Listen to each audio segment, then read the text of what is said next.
नमस्कार, हरिओम, जय श्री राम। मैं आप सभी का हमारे YouTube चैनल सत्य की राह पर स्वागत करता हूं सभी का। आज बात करेंगे गुरु पर। देखिए, ऐसा है कि जीवन में गुरु तो होना चाहिए। कहते हैं नॉर्मल सा भी काम सीखने के लिए हमें गुरु बनाना पड़ता है।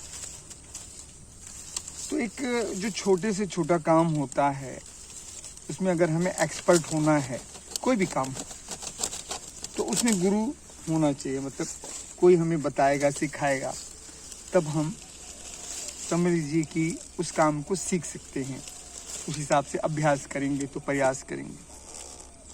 तो उसी तरह से अगर हमें अध्यात्म भक्ति के मार्ग पर आगे बढ़ना है तो उसमें भी गुरु की जरूरत है।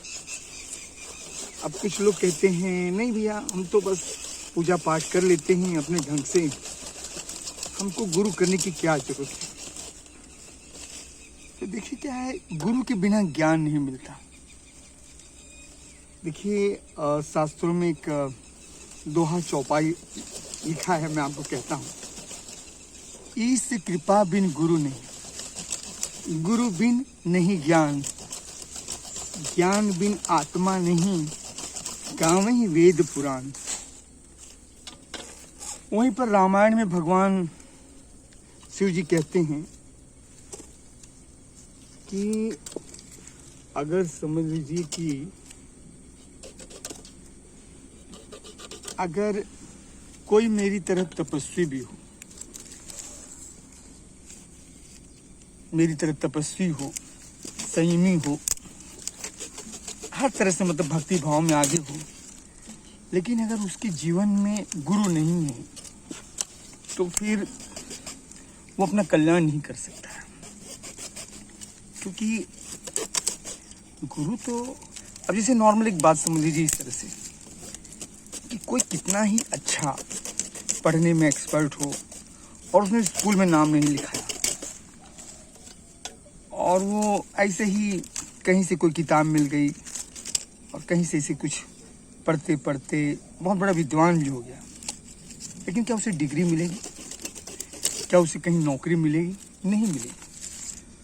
तो कहने का मतलब ये है कि गुरु के बिना आपको जो है वास्तविक ज्ञान नहीं मिलेगा जिससे आपका कल्याण हो सके। और गुरु भी कैसा होना चाहिए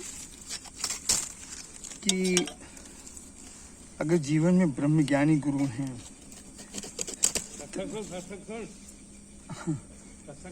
हाँ, और अगर, और देखिए हाँ, सत्संग की कहते हैं रामायण में, इस बात को तुलसीदास जी ने कहा है कि बिन सत्संग विवेक न हुई, बिन सत्संग विवेक न हुई और राम कृपा बिन सुलभ न सोई। सत्संग मतलब क्या? सत्संग मतलब सत्य का संग, ईश्वर की चर्चा, ईश्वर के ज्ञान की चर्चा। अब इसके लिए जैसे है, अगर आपको किसी साधु संत महात्मा का सत्संग सुनने मिलता है तो वहाँ सुनिए। और आजकल तो YouTube पर भी अवेलेबल हैं, ठीक है ना। और आपके हिंदू शास्त्र ही हैं और उसमें है भगवत गीता, भागवत। तो अब भगवत गीता मतलब क्या? भगवत गीता, भागवत, इन शब्दों पर ध्यान देना होगा। भगवत गीता मतलब, इसकी संस्कृत शब्द है भगवत गीता। भगवत गीता मतलब भगवान की वाणी, उसका नाम है भगवत गीता। गीता मतलब ज्ञान, भगवत मतलब भगवान और गीता मतलब ज्ञान। तो भगवान की जो वाणी है उसी का नाम दिया गया है भगवत गीता। तो कम से कम हम रोज 1 पन्ना 2 पन्ना, जैसे हमारे पास समय की सुविधा हो, 10 मिनट भगवत गीता जरूर पढ़ें। अपने बच्चों को भी प्रेरित करें। अच्छा, तो इससे हमें पता होगा कि अब भगवान कृष्ण ने उसमें अर्जुन को निमित्त बनाकर ज्ञान दिया है, मनुष्य मात्र को। तो इसी तरह से है। तो बात हमारी चल रही है गुरु पर। और दूसरी बात, आज देखिए, आज बच्चे जो बिगड़ रहे हैं, अब इसमें हम कहें कि इसकी जिम्मेदार बच्चे हैं, मैं तो आपको कहूँगा कि इसके जिम्मेदार माता पिता हैं। क्योंकि आज माँ बाप ये सोचते हैं कि हमारा लड़का जो है, हमारा लड़का लड़की पढ़ लिख कर बस पैसा कमाए और अच्छी नौकरी करे और जीवन खुशहाल हो जाए। लेकिन बात आपको ये समझना होगा कि अगर आपके बच्चे में अगर संस्कार नहीं है ना, तो कितना भी पढ़ लिख ले न, वो जीवन में शांति से रह पाएगा और बाकी वो किसी को सुख उससे मिलना नामुमकिन है। लेकिन वही बच्चा अगर संस्कारी है, अब देखिए, आप देख रहे होंगे कि कितने माँ बाप हैं अपने बच्चों को पढ़ा लिखा देते हैं, लेकिन वही बच्चे फिर उनको वृद्धाश्रम में पहुंचा देते हैं। इसलिए बच्चों को संस्कार देना बहुत जरूरी है और उन्हें प्रेरित करें। आप भगवत गीता पढ़ें, रामायण पढ़ें, उन्हें खुद उसके लिए प्रेरित करें। बचपन से ही तिलक लगाएं, जो हमारे हिंदू धर्म के हमारे वो चिन्ह हैं, हमारी संस्कृति, हमारे संस्कार हैं। अब देखिए, तिलक लगाने से आज्ञा चक्र विकसित होता है, बुद्धि शक्ति का विकास होता है।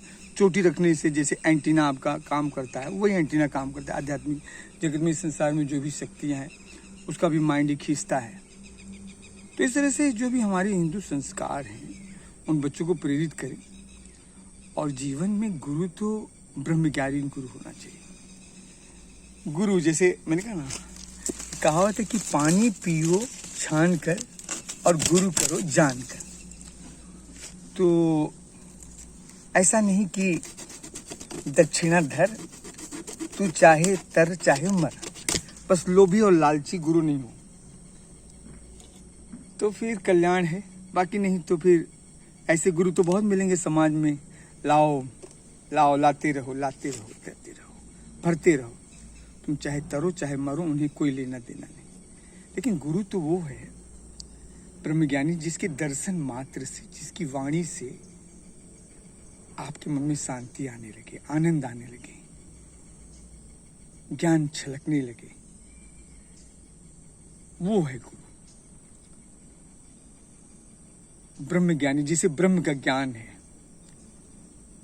तो जीवन में ब्रह्मज्ञानी। अब जैसे चांगदेव महाराज, ज्ञानेश्वर जी के समय काल की बात है। चांगदेव महाराज वो तपस्या करके उनके पास रिद्धि सिद्धियां बहुत आ गई थी और उन्होंने सारी कला सीख ली थी योग की। तो लेकिन उनको ब्रह्मज्ञानी गुरु नहीं मिलते। जब देखिए उन्होंने ये सब सीखा तो ऐसे नॉर्मल गुरु मिलते गए, उनसे सीखते गए। लेकिन बिना ब्रह्मज्ञानी गुरु के कल्याण नहीं हो सकता, ब्रह्म का ज्ञान नहीं हो सकता। तो फिर उन्होंने उसके लिए प्रयास किया और जब उन्हें ऐसा उन्हें प्रेरणा मिली कि आने वाले समय में एक ब्रह्मज्ञानी गुरु आएंगे और उन्हीं से तुम्हारा कल्याण होगा, और वो अपने योग बल से जब उनका मृत्यु का समय आता था तो प्राण बल को शस्त्रास्त्र में चढ़ा देती थी और उसके बाद फिर जब वो मृत्यु का समय चले जाता था तो वो अपने प्राण को उतार देते थे। और इस तरह से वो 1400 साल तक रहे,